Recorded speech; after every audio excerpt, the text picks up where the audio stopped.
नमस्कार मित्रों, an option में आप सबका फिर स्वागत है। आज हम एक्सरसाइज 4.3 का ओवरव्यू करने वाले हैं। तो वीडियो काफी रोचक होने वाली है, बने रहिए हमारे साथ एन ऑप्शन में। 4.3 4.3 एक्सरसाइज में हम जाने एंगल्स के बारे में। एंगल्स, किस प्रकार से एंगल फॉर्म होता है, how can we form an angle, और टाइप्स ऑफ एंगल्स के बारे में। सबसे पहले angles are made when corner are formed. जब भी कॉर्नर यानी कोना फॉर्म होगा तो वहां पे एक एंगल बनेगा। फॉर एग्जाम्पल, जैसे मैंने एक शेप बनाया, आप देख सकते हैं यहां पे ये कॉर्नर फॉर्म हो रहा है, और जहां पे कॉर्नर फॉर्म होगा वहां पे एंगल फॉर्म होगा। Second, an angle is formed when two rays line started from a point meet an a common point.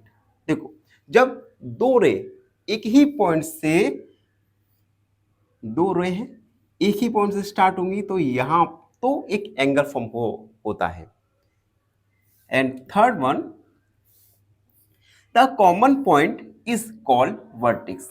अब देखो, हमने यहां पे एक कॉमन एंगल फाइंड किया। यहां पर जो पॉइंट, इस पॉइंट को बोलेंगे जहां पे दो लाइन मिलती है, वर्टेक्स। इस पॉइंट को वर्टेक्स कहेंगे। अगला, the rays are called arms of the angle. ये जो रे हैं इन्हें हम आर्म बोलेंगे, आर्म, एंगल के आर्म।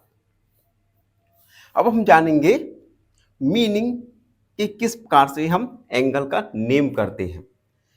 आपको इस साइन दिख रहा है, इस साइन का हम यूज करते हैं एंगल को डिनोट करने में।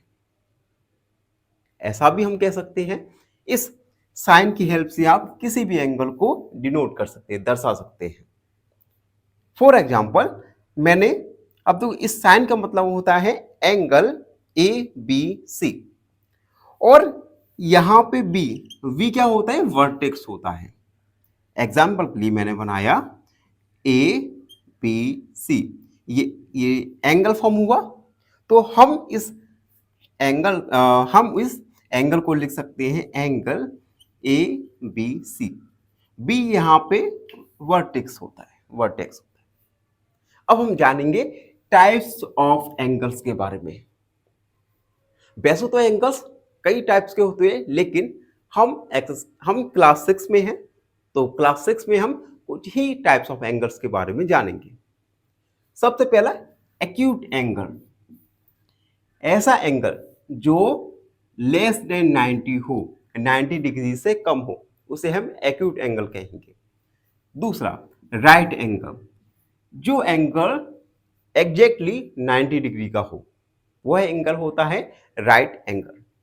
And third one, obtuse angle. ये 90 डिग्री से बड़ा हो लेकिन 100 डिग्री से छोटा हो। 90 डिग्री से बड़ा और 100 डिग्री से छोटा, इसे हम ऑब्ट्यूज एंगल बोलेंगे। स्ट्रेट एंगल, जो एग्जैक्टली 180 डिग्री का हो। उसके बाद रिफ्लेक्स एंगल, जो कि 180 डिग्री से बड़ा हो लेकिन 360 से छोटा हो।